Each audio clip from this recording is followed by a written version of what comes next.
Halo, assalamualaikum teman-teman Lovers kalian. Apa kabar kalian nih? Aku harap kalian baik-baik semuanya ya, sehat-sehat semuanya.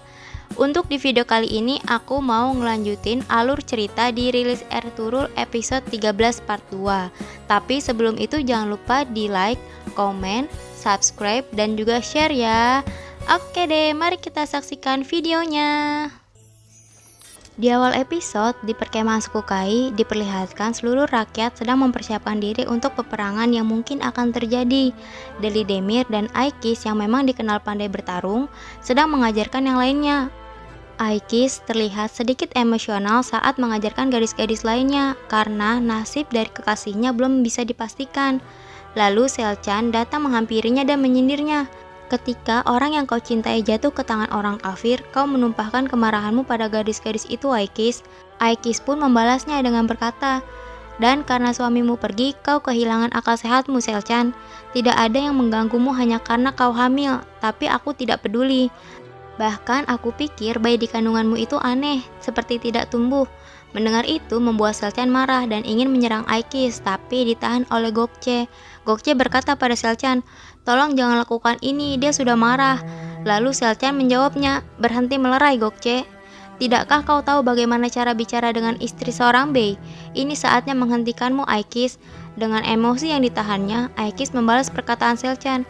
Suatu hari mereka akan lebih menghentikanmu, kau akan ingat dari mana asalmu.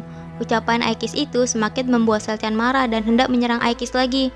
Tapi kali ini bukan Gokce yang menahannya, melainkan Haimeana. Dan Deli Demir pun menegur Aikis lalu menyuruh Aikis untuk pergi. Aikis pun meninggalkan tempat itu. Sedangkan Haimeana tampak marah dengan kelakuan Selchan dan menatap Selchan dengan kemarahannya. Sehingga Selchan juga meninggalkan tempat itu. Setelah itu, terlihat suasana tegang di perkemahan saat para rakyat suku Kai berlatih bertarung. Sulamasya datang ke tempat itu dengan kudanya, lalu ia menghampiri Kurdolu dan mengajak Kurdolu untuk bertarung. Kurdolu pun menyambut ajakan Sulamasya itu. Seluruh rakyat yang sedang berlatih mulai menghentikan latihan mereka dan melihat pertarungan itu. Begitu juga dengan Haimeana dan Deli Demir. Kurdolu mulai menyerang Sulamasya terlebih dahulu, tapi dengan santai Sulamasya menangkis setiap serangan Kurdolu. Kemudian melihat Kurdolu mulai kewalahan, Sulamasya tersenyum mengetahui kelemahan lawannya itu. Lalu ia menyerang balik Kurdolu. Beberapa kali Kurdolu berhasil menahan serangan Sulamasya, namun lambat laun dia terlihat kewalahan, dan akhirnya Sulamasya berhasil menjatuhkan pedang Kurdolu, dan pedangnya sudah berada tepat di leher Kurdolu. Kurdolu tampak tersengal-sengal dan ketakutan. Untuk memberikan pelajaran pada rakyat suku Kai, Sulamasya dengan santai berkata, musuh bernafas di belakang leher kita. Jika kita kalah, kepala kita ada di bawah pedang musuh. Ia menurunkan pedangnya lalu menghadap kepada rakyat suku Kai dan melanjutkan perkataannya. Kehormatan kita, martabat kita, marwah kita tidak akan di bawah belas kasih pedang mereka. Masing-masing dari kalian berteriak seperti singa dan bersiap untuk berperang. Atau kalian tidak hanya kehilangan kemerdekaan tapi juga kehilangan segalanya. Semoga Allah menolong kita. Setelah mendengar perkataan Sulamasya, terlihat giroh semangat dari rakyat suku Kai. Lalu mereka bubar untuk kembali berlatih. Setelah itu, komandan dari Sultan Al-Aziz datang kembali ke perkemahan suku Kai untuk bertemu dengan Sulamasya. Rahman pun mempersilahkannya untuk masuk ke dalam tenda utama. Kurdolu dan Atabe Sahabatin pun masuk ke dalam tenda. Lalu Sulamasya pun duduk di tempatnya. Sebelum dipersilahkan untuk berbicara, komandan itu berkata dengan angkuh dan sombong pada Sulamasya, Pak Tua, sekarang dan untuk terakhir kalinya, aku menyampaikan pesan dari Yang Mulia Emir, jadi dengarkan. Pertama, Yang Mulia tidak ingin menumpahkan darah sesama muslim, tapi dia ingin kalian menyerahkan paman yang pengkhianat dan Ertugrul Bey. Lalu, seperti suku-suku Turkman lainnya, dia ingin kalian bersatu di bawah perintahnya untuk melawan Sultan Alaidin. Jika kalian menerimanya, kalian akan dapat bagian atas Aleppo. Mendengar permintaan dari Sultan Al-Aziz membuat Sulamasya tampak marah. Ia pun berdiri berhadapan dengan komandan itu, lalu berkata, pertama, belajarlah sopan santun komandan. Orang yang kau panggil pria tua sudah banyak memenggal kepala komandan sepertimu. Jika diperlukan, aku tidak akan ragu melakukannya padamu. Sekarang pergi dan beritahu Al-Aziz, Sulamasya tidak akan menyerahkan seekor kambing pun dari perkemahan ini. Dan Sulamasya siap memberikan nyawanya jika diminta oleh Sultan Alaidin. Sekarang pergilah. Lalu komandan itu pun marah mendengar penolakan dari Sulamansyah dan berkata, "Sayang sekali, Sulamansyah, aku sendiri yang akan memenggal kepalamu." Sulamansyah menanggapinya dengan tegas, "Komandan, ketika kita bertemu di medan perang, Allah lah yang akan menentukan keberanian kita. Sekarang pergilah." Akhirnya komandan itu pun pergi meninggalkan suku Kai. Lalu di sisi lain perkemahan, Selcan menghampiri Aikis yang sedang melampiaskan kemarahannya dengan busur panahnya. Lalu Selcan berkata untuk memancing kemarahan Aikis, "Ayo katakan apa yang ingin kau katakan, Aikis." Aikis menjawabnya, "Pergilah Selcan, jangan bertengkar denganku dengan bayi di perutmu." Selcan berkata lagi, "Apa keberanianmu sirna ketika melihat aku di depanmu?"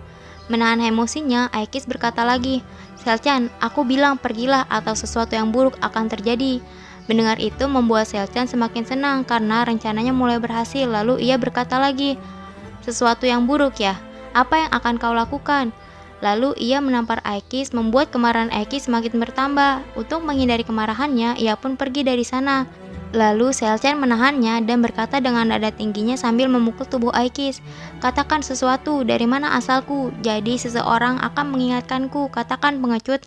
Atau kau akan bicara tentang bagaimana ayahmu dan Sulamansyah berkomplotan untuk membunuh ayahku, katakan." Lalu Selcan hendak menampar Aikis lagi, tapi ditahan Aikis. Lalu Aikis berkata, "Jika kau mencoba memukulku lagi." Lalu ia berhenti tak melanjutkan perkataannya. Aikis pun beranjak pergi, tapi tubuhnya ditarik oleh Selcan. Ia pun berusaha untuk melepaskan diri dari cengkeraman Selcan, membuat Selcan terjatuh terguling-guling sambil memegang perutnya. Aikis dengan panik menghampiri Selcan dan bertanya, "Selcan, apa kau baik-baik saja?" Selcan yang berhasil dengan rencananya berkata, "Aku bilang menjauhlah dariku." Aikis pun dengan berat hati meninggalkan Selcan seorang diri di sana. Setelah kepergian Aikis, Selcan menyembelih seekor domba untuk mengambil darahnya. Lalu Selcan kembali ke perkemahan dan ia berteriak histeris, "Dia membunuh bayiku, bayiku telah mati." Lalu ia berlari menghampiri Aikis yang sedang berada di tempat pandai besi. Sebelum ia sempat ke tempat Aikis, Gokce keluar dari tendanya dan menahan Selcan. Karena ia berteriak-teriak di tengah-tengah perkemahan, seluruh rakyat datang penasaran dengan apa yang terjadi. Lalu Deli Demir berkata pada Aikis, "Aikis, masuklah ke dalam tenda." Kurdolu yang menyaksikan sandiwara Selcan itu hanya tersenyum karena ialah sebenarnya yang membunuh bayi Selcan itu. Dan Selcan tidak ingin menyalahkan Kurdolu karena ia takut kesalahannya juga akan terbongkar. Gokce pun masuk ke dalam tenda Sulamansyah dengan muka yang tampak sedih. Ia menghampiri Sulamansyah dan Haimehana. Haimehana bertanya pada Gokce, "Gokce, ada apa?" Dengan menangis, Gokce berkata, "Abla, bayinya." Tanpa Gokce harus melanjutkan, Haimehana sudah mengerti. Ia pun menjatuhkan wadah air yang ada di tangannya lalu pergi keluar tenda. Lalu Sulamansyah akhirnya membuat sebuah pertemuan untuk menyelesaikan perselisihan antara Selcan dan Aikis. Aikis berkata pada Sulamansyah, "Sulamansyah, bagaimana bisa aku membunuhnya dengan sengaja sedangkan dia tidak berdosa? Apa Anda pikir aku tidak takut pada Allah?" Lalu Sulamansyah berkata pada Selcan, "Selcan, Aikis bilang ia tidak bermaksud seperti itu. Kita tidak bisa menerapkan hukum kisos dalam kasus ini. Tapi kami akan memberikan hukuman yang lain untuk kau pilih." Haimehana menatap Selcan dengan tatapan tidak senang karena ia sangat mengetahui sifat Selcan yang sebenarnya.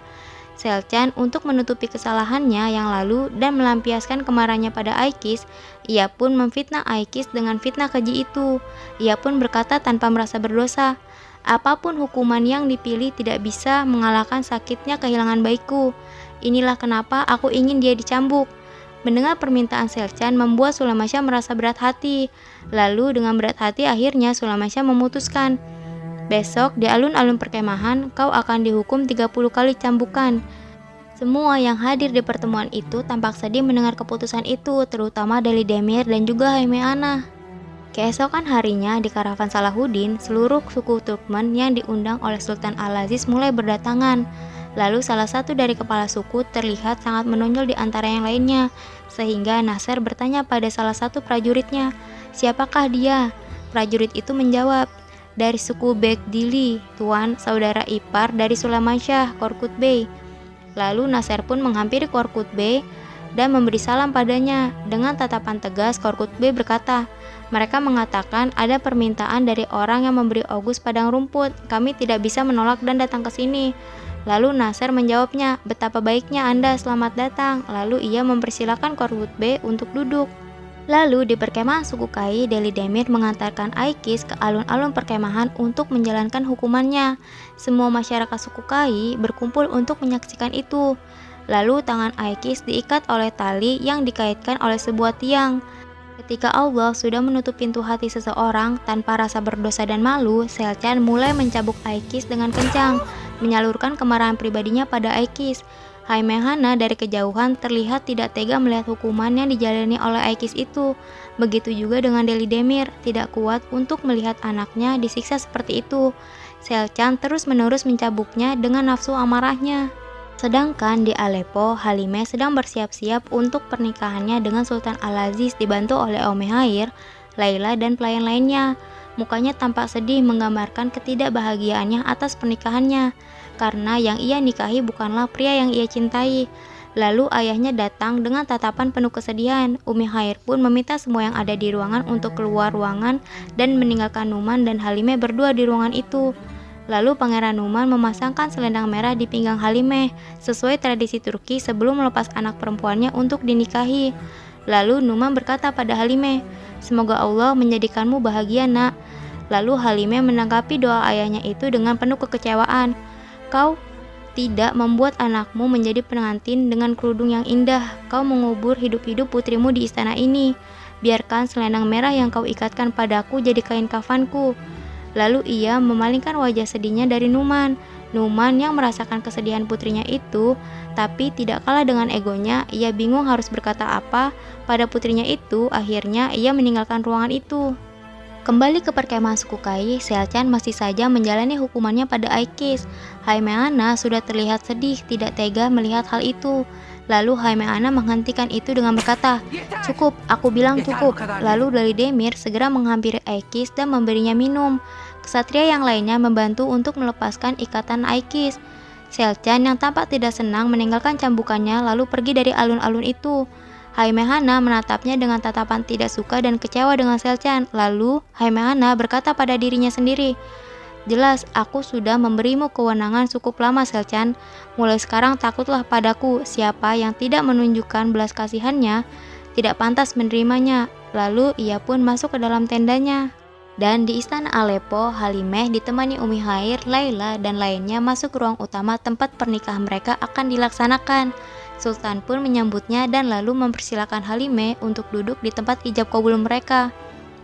Saat Sultan tidak melihat Pangeran Numan, ia bertanya pada Halimeh, "Di mana ayahmu?" Halimeh menjawabnya dengan sarkasme, "Ia sedang membuat pertemuan penting untuk menggulingkan dinasti Seljuk yang mulia." Lalu setelah mendengar jawaban Halimeh, Sultan tidak dapat berkata apapun. Ia pun mempersilahkan semuanya untuk duduk dan meminta penghulu untuk memulai acara ijab kabul mereka. Lalu di sisi lain pertemuan, Nasir menyambut kedatangan para Bey Turkman dengan berkata, "Para Bey Oghuz yang pemberani, kami merasa terhormat bisa mengundang Anda sekalian di pertemuan yang hangat ini. Saya menyampaikan salam dari Emir Aleppo Al-Aziz." Lalu Korkut Bey menanggapinya dengan tegas, "Terima kasih Komandan Nasir, tapi kami semua keturunan Oghuz, kami adalah anggota dari keluarga besar. Pertama, kami ingin tahu dua hal. Yang mulia yang mengundang semua bey di sini, mengapa beliau tidak memuliakan kami dengan kehadirannya?" Nasir pun menjawabnya, "Yang mulia Emir Aleppo tidak bisa hadir karena alasan yang baik. Hari ini beliau menikahi putri Pangeran Seljuk, Halimeh." Bukannya bahagia dengan berita itu, Korkut Bey malah berkata, "Jelas yang mulia tidak hanya bermain dengan api, tapi juga menceburkan diri ke dalamnya. Yang kedua yang ingin kami tanyakan, Bey dari suku Kai Sulamasya, kenapa tidak diundang bersama kami?" Nasir dengan memfitnah Sulamasya, ia berkata, "Sulamasya tidak hadir bersama kita karena dia tidak menepati janjinya dan bekerja sama dengan pasukan salib." Ketika ia mengatakan itu, Ertugrul masuk ke ruangan itu, lalu ia berkata dengan lantang, "Bohong." Semua yang hadir di sana tampak terkejut dengan kehadiran Ertugrul. Lalu Ertugrul berdiri di tengah tempat pertemuan lalu mengenalkan diri, "Saya Ertugrul, putra dari Sulamasya." Lalu ia berkata lagi, "Ini memalukan, orang jahat ini adalah penyuap. Dia memfitnah kami, niatnya hanyalah untuk membuat saudara-saudara saling berperang dan membuka jalan untuk pasukan salib." Ia pun menatap Nasir dengan tajam dan penuh kemarahan. Sedangkan di istana, ijab kabul sedang berlangsung. Penghulu bertanya pada Sultan Al-Aziz terlebih dahulu, "Putra dari Malik Zahir Al-Aziz, apa kau menerima Halimah putri dari Numan sebagai istrimu?" Lalu Sultan Al-Aziz pun menjawabnya, "Aku menerimanya." Sampai 3 kali penghulu itu bertanya pada Sultan Al-Aziz. Lalu kemudian penghulu itu bertanya pada Halimah, "Halimah putri dari Numan, untuk mas kawin terdiri dari 2 kastil di dalam Aleppo, kebun dan pasar Aleppo. Sebagai imbalannya, apa kau menerima Al-Aziz, putra Malik Zahir Al-Aziz sebagai suamimu?" Apakah Halimah akan menerima Sultan Al-Aziz sebagai suaminya dan mengkhianati Ertugrul? Lalu apakah Ertugrul berhasil membongkar identitas Nasir kepada para bayi suku-suku Oghuz? Mari kita saksikan di video selanjutnya. Halo guys, gimana videonya? Aku harap kalian bisa dapat ilmu dari video ini ya. Dan aku mau nih ngasih pertanyaan, lalu kalian tulis di kolom komentar pertanyaannya, apakah Halimah akan menerima Sultan Al-Aziz sebagai suaminya dan mengkhianati Ertugrul? Oke deh, jangan lupa juga untuk like, comment, subscribe, dan juga share ke teman-teman kalian ya. Thank you for watching. Wassalamualaikum.